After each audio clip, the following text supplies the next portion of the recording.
Nadine, Hi, I'm so happy to have you on my show. I'm happy to be with you finally. Okay guys, this is like a fangirl moment for me. Nadine Abdel Ghaffar, I want you to tell everybody who you are and what you do, and then we're going to talk about some of the most incredible things that you've been working on that I'm so excited about. So first, introduce my listeners to who you are. So I'm Nadine Abdel Ghaffar, the founder of Art d'Egypte. And what is Art d'Egypte? So Art d'Egypte is a platform that we've created almost 6 years ago. The idea behind it is to create curatorial pairing between contemporary art and historical spaces in Egypt. So this started in 2017 at the Egyptian Museum in Tahrir, and we were just saying 5 minutes ago with our friends, every year everyone says, my God, this is amazing, what's next? And then we surprise everyone with the next and next and next.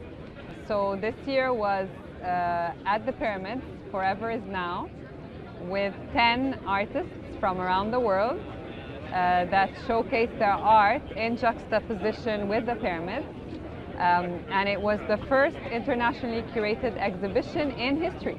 So I saw it on Instagram and on social media, and I was dying. I was like, was first of all so proud to be Egyptian. Second, I want to ask you, how did it come about? So for the listeners who aren't following what we're talking about, you created an incredible art installation for the first time ever at the foot of the pyramids, or the backdrop of the pyramids, with 10 artists? World-renowned artists that were displaying their art, physical structures.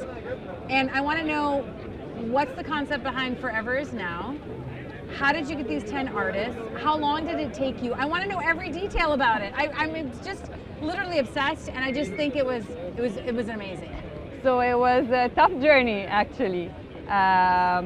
One, we've created some kind of a public-private partnership. So every year we're under the auspices of the Ministry of Tourism and Antiquities. Okay. And at the beginning, it was a crazy idea. I was this crazy girl going up to the minister saying, okay, I want to put contemporary art at the Egyptian Museum in Tahrir, a 1902 building. And wow. At the beginning, archaeologists were like, what is contemporary art? Come on, close to the antiquities, how will that look? And everyone was impressed. We had people flying from around the world. I had Isabella Gianni, the French actress. I had people from Prince Charles Foundation. And year on year, this initiative has been growing. The way we use our model is that we do a lot of community engagement programs. So we're also endorsed by the UNESCO. So we have the UNESCO patronage as well. So we do workshops with the local communities around each space we use. So we did one at Mu'izz Street in historic Cairo. Oh yes. It's the longest lived in street in Egypt. It's 1,050 years old and still lived in. And we had this amazing exhibition there, 28 Egyptian artists, and people were walking down the streets of historic Cairo with this amazing art installations. And the boys and girls that were actually explaining to the ministers and everyone the historical background of each space were young boys and girls from Mu'izz Street. So the initiative is also, we do a lot of aid to help, the tangible heritage in terms of lighting, a lot of things to help the sites. We also work with the local communities, and that's how we work closely with the UNESCO. And then, well, I've been thinking of the pyramids, and it's a very touchy... yeah, it's like, how do you get the permission?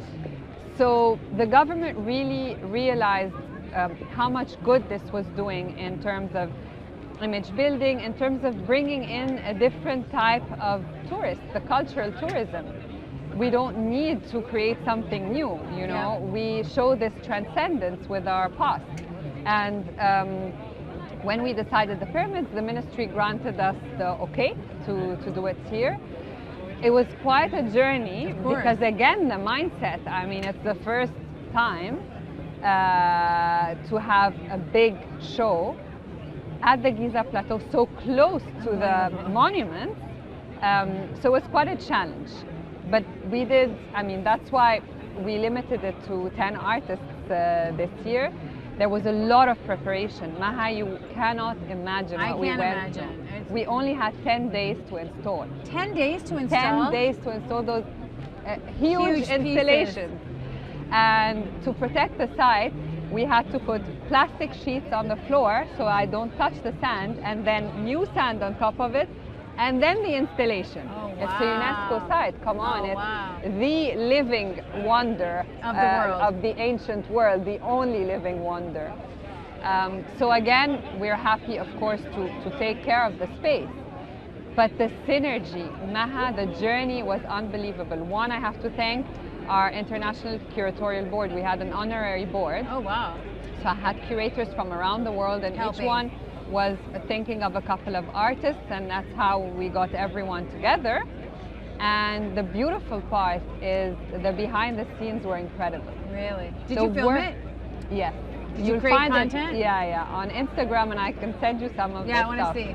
But it's amazing because the workers were actually happy and proud. So I had, for Lorenzo Quinn's piece, I had 4 from his team members from Spain speaking Spanish, and the Egyptian workers, and them working together without really speaking. The same and then they were like, okay, we're coming to Spain. And the artists stayed in Egypt for 10 days. They went downtown, you know, everyone was sharing their own stories and content. I was like stalking everybody, and then I look at his story, and then I follow his story, then I follow their stories. So it went viral, and you know what surprised us is that after we always do our public opening before our private open to give the public access, because the whole idea behind Art d'Egypte is to democratize art and not just have it in for the elite people. Exactly. Yeah. So we do the public openings before. And the amazing thing that happened, I mean, I knew internationally the news we're going to talk about and everybody was going to be in awe.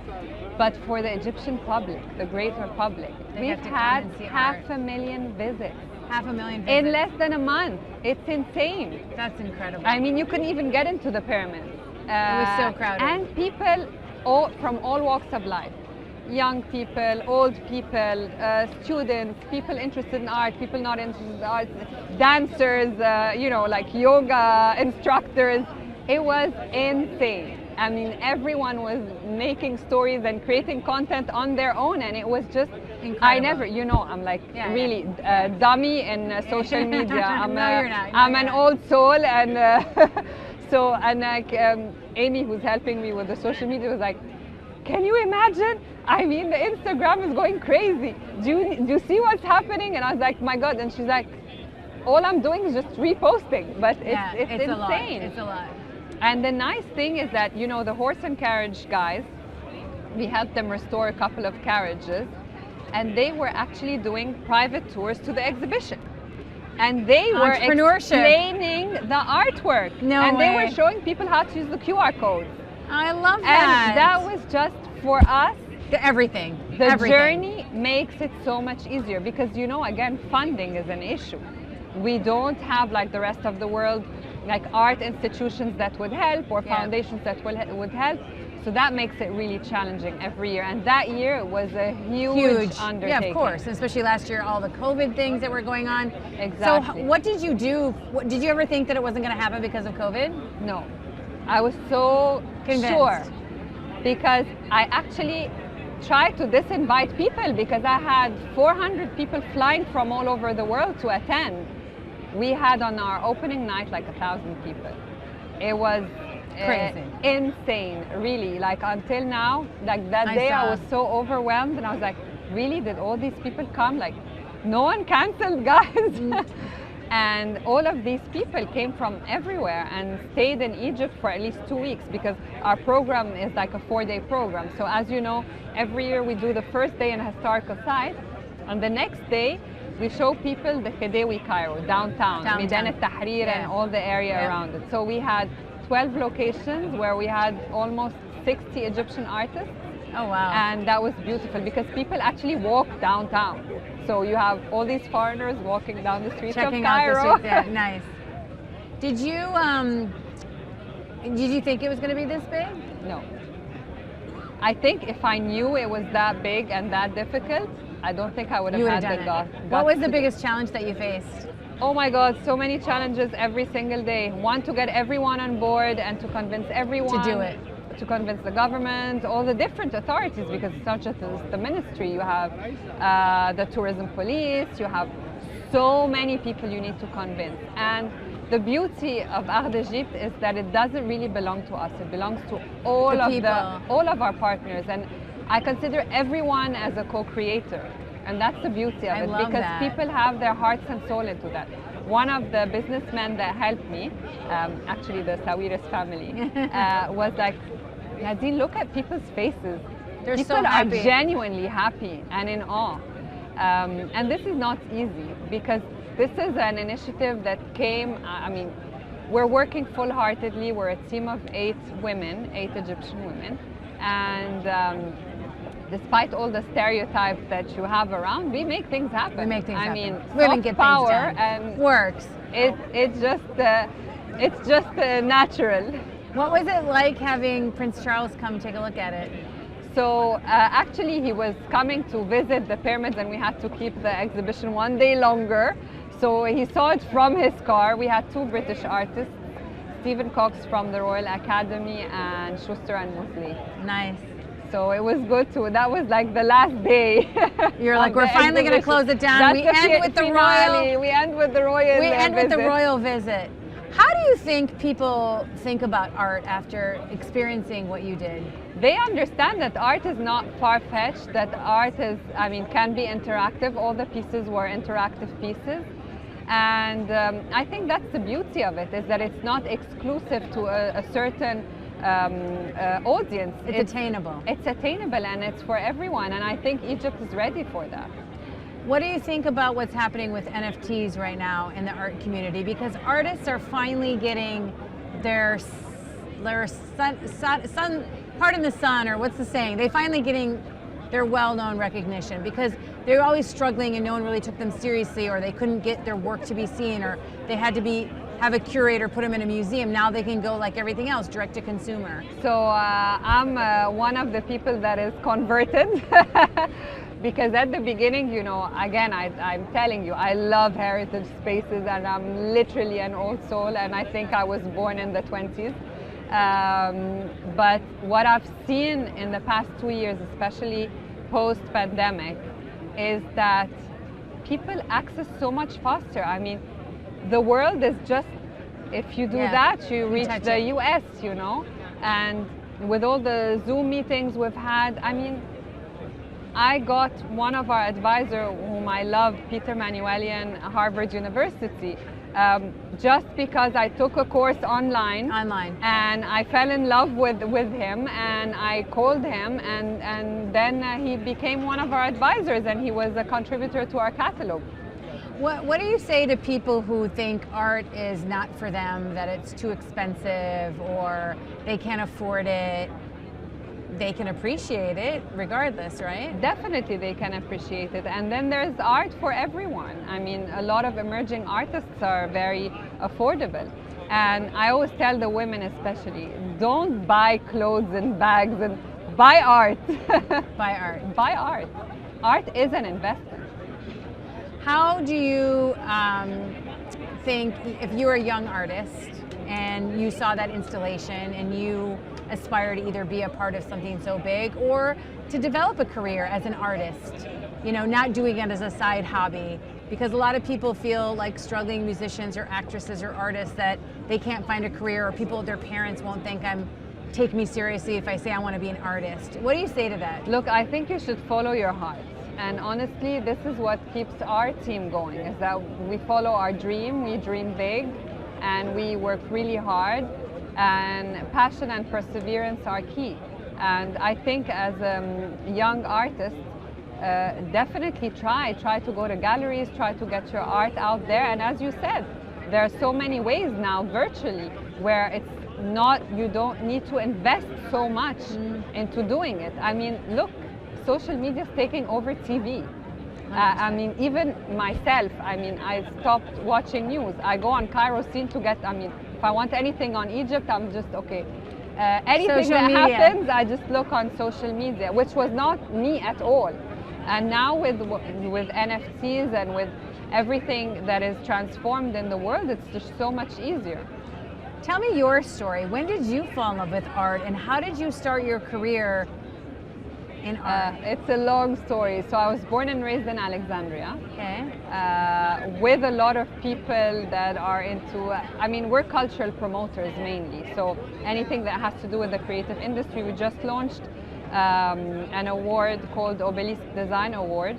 Oh yeah, and I saw. members of the jury are mostly foreign members to come and see what's happening in Egypt. And we did an art and design exhibition before. So I think that the whole creative industry is linked. So actually in Alexandria I was very close to friends of my parents. One of them for me was the warrior, you know, he was the guardian of all the old houses and villas in Egypt. He would fight to protect any of those houses. Muhammad Awad, Professor Muhammad Awad, who worked at the Alexandria Library, and Jean-Yves Empereur, who's also a French archaeologist. And I think it's just the way that all of this, you know, was together, put together, made me like this. And my mom is an art collector. So that's how you got the bug. And you have two children. 17 and 13. And what do they think about art? My daughter actually draws very well. My son is into golf, so it's okay. He's a champion. We're trying to get him a scholarship through that. Oh, really? He's a golfer? He's a golfer. What is it about raising your children and coming from this artistic background that makes you want to pass along what you've learned doing this to them? I try, you know, like it's difficult. I try to push them to go to like museums and do cultural activities. It's not easy. Favorite museum in the world? Tahrir Museum. Really? I've never been. Oh, you have to go. It's the oldest museum in Cairo. Oh, but it's the museum behind the Nile Hilton, or what used to be. It's called Tahrir Museum? It's the Egyptian Museum. I thought it was called like the Egyptian Museum. Yeah, like it I've is never the been, Egyptian and Museum, the Egyptian Museum. Is it still open? Yeah. And when's the Grand Museum opening? Hopefully end of next year. End of next year. That was such a parade when they took that piece of King Tut. What moved from? Yeah, the mummies moved to the National Museum of Civilization. Egypt's full of history everywhere you look.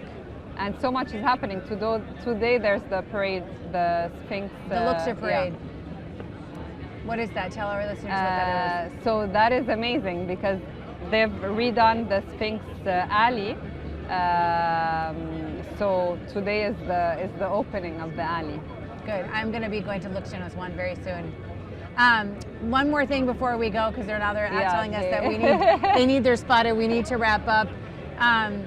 What's next for you? It's a surprise. Stay tuned. You'll know soon. Okay, I need to be there next year. If it's going to be at the pyramids, I need to know. Anyway, you need to give me an advance notice. So I want to be at the opening party. October 2022, everyone. October 2022. You heard it live here first. Breaking news. Next year, Nadine is back with another special art installation. I can't wait to see it, and I can't wait to come and video it and tell stories so that everyone else can enjoy what we've done in Egypt. This is such a beautiful evening. We're sitting outside. The pyramids are behind us. The home of where you had, they're all lit up. The home of where you had your installation project. I'm so grateful for your time. Appreciate your time. Thank you, Nadine. Thank you.